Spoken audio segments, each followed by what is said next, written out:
नमस्कार, मैं हूं पल्लवी त्यागी। 2013 आ चुका है, लेकिन क्या आप जानते हैं कि साल 2013 ऐसी कौन कौन सी चीजें लाने वाला है जिसका असर आपकी जिंदगी पर पड़ेगा। हम आपको बताने जा रहे हैं कि साल 2013 के पिटारे में राजनीति से लेकर डीजल के दाम तक ऐसा क्या है जो आप पर अपना असर दिखाएगा।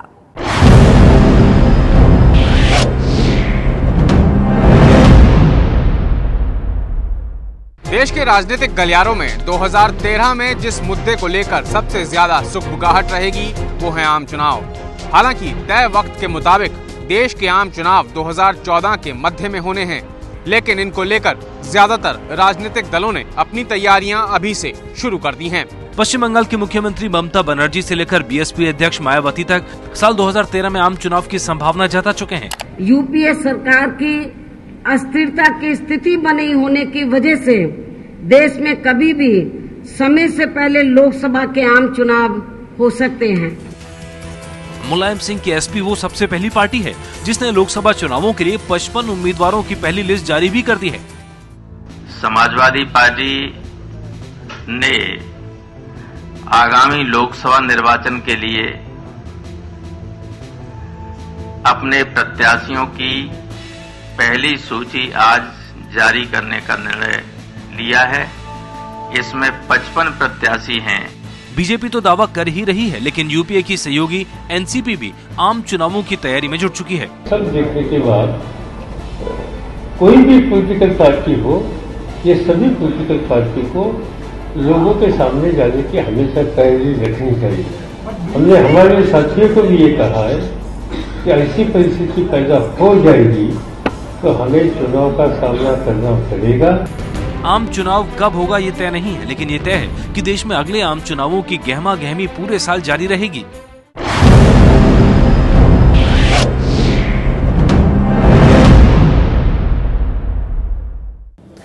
दो 2013 चुनावी साल रहेगा क्योंकि इस साल 10 विधानसभाओं में चुनाव होने तय हैं। मार्च 2013 में 3 विधानसभाओं का कार्यकाल खत्म हो रहा है। यह है मेघालय, त्रिपुरा और नागालैंड।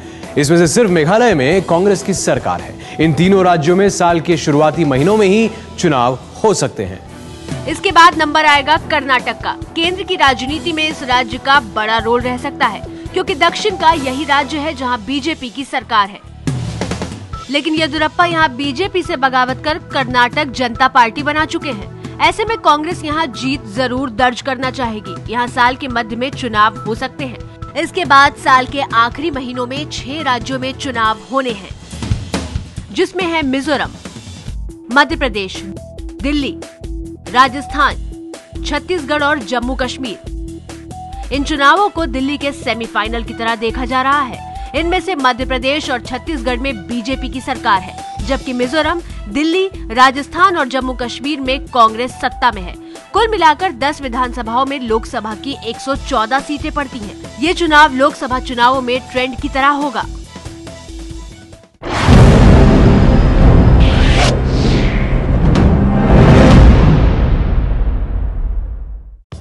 दिल्ली में विधानसभा चुनावों में एक बात पर और नजर रहेगी।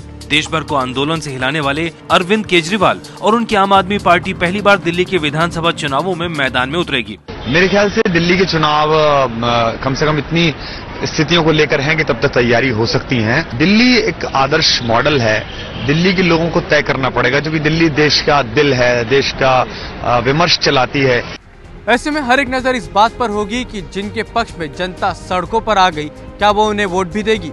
नजर इस बात पर भी होगी कि आम आदमी पार्टी को वोट मिलेगा तो वो किसके खाते से निकला हुआ वोट होगा। क्या कांग्रेस को नुकसान होगा या कांग्रेस विरोधी वोट बढ़ जाने से कांग्रेस को फायदा होगा।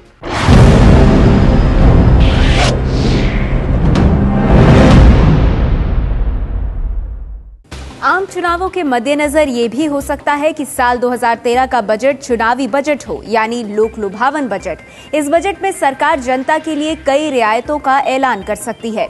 जानकारों का मानना है कि अगले बजट में इस बात की पूरी संभावना है कि कोई बड़ा टैक्स ना लगे और टैक्स छूट आपके खाते में आए।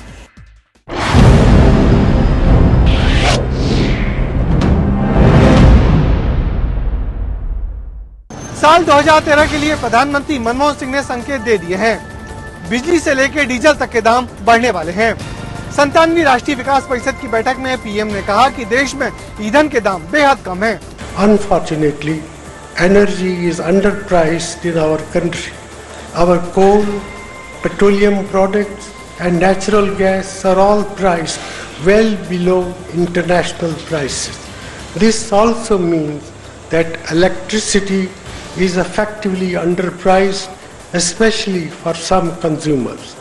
Immediate adjustment of prices to close the gap is not feasible. I realize this, but some phased price adjustment is necessary. PM की बातों से साफ संकेत है कि बिजली की सस्ती दरें और डीजल पर सब्सिडी अब पुरानी बात हो जाएगी।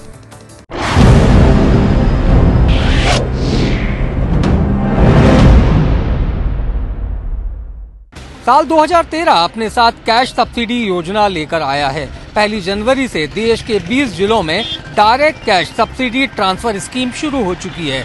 31 दिसंबर को वित्त मंत्री पी चिदम्बरम ने कैश ट्रांसफर स्कीम लॉन्च की है। योजना के तहत सब्सिडी के पैसे सीधे लोगों के बैंक खातों में ट्रांसफर होने नए साल के पहले दिन से ही शुरू हो जाएंगे। In 20 districts, the rollout would begin on the 1st of January. 11 more districts will join on the 1st of February. 12 more districts will join on the 1st of March. हालांकि सरकार ने इसे 43 जिलों में शुरू करने का वादा किया था। सरकार ने माना है कि इसे लागू करने में कुछ व्यावहारिक समस्याएं आ रही हैं। ऐसे में सवाल उठ रहे हैं कि क्या सरकार ने आधी अधूरी तैयारी के साथ योजना शुरू कर दी।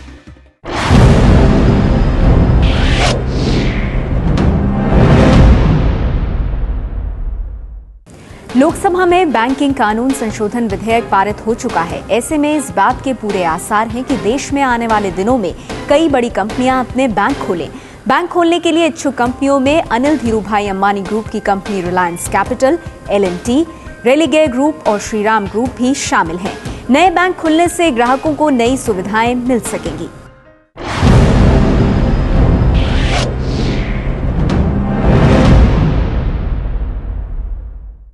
साल 2013 के लिए अच्छी खबर यह है कि टेलीकॉम मिनिस्टर कपिल सिब्बल ऐलान कर चुके हैं कि अगले साल यानी कि 2013 से उपभोक्ताओं को टेलीफोन का रोमिंग चार्ज नहीं देना होगा। यानी देश में वन नेशन रोमिंग चार्ज की पॉलिसी लागू हो जाएगी।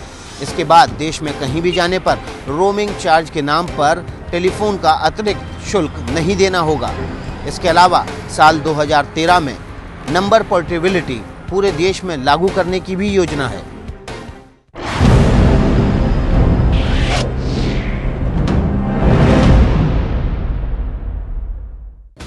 साल 2013 को इकोनॉमी के लिहाज से भी बेहतर बताया जा रहा है। ऐसे में उड़ान भरने वाले यात्रियों के लिए अच्छी खबर यह है कि देश की सबसे पहली low cost airlines air Deccan लाने वाले कैप्टन गोपीनाथ फिर से नई एयरलाइंस लाने पर विचार कर रहे हैं।